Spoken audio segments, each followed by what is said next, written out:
Click the subscribe button, hit the bell icon to never miss another update. Lesson 3. The importance of going to the Masjid. It was almost prayer time and Imam Hasan was getting ready to go to the Masjid. He loved to go to the Masjid, even though he was only 7 years old. He would stay after prayer and listen to the Prophet's speeches with all his heart and mind. He would absorb everything he heard and memorize all of the new verses from the Quran.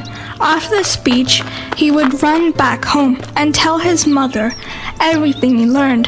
When he would explain, Sayyidah Fatima would give him all her attention and listen with great interest and joy.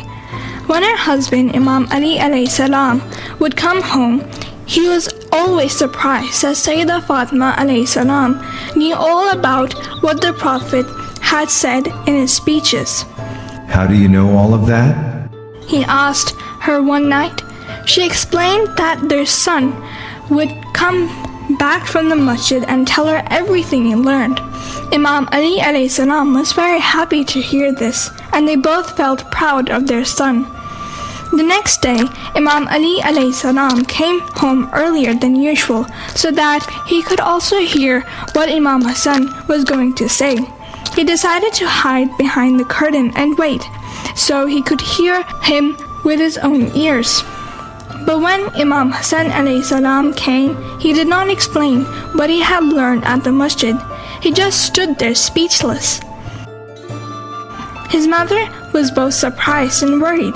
My dear Hasan, She said gently. what's the matter?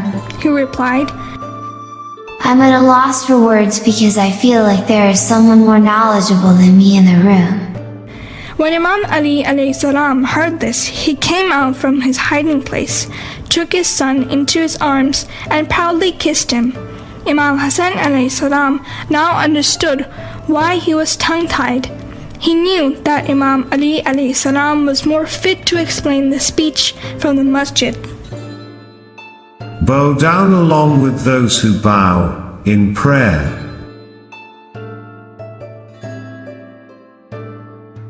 Be sure to go to the masjid on a regular basis, for it is the house of Allah on earth.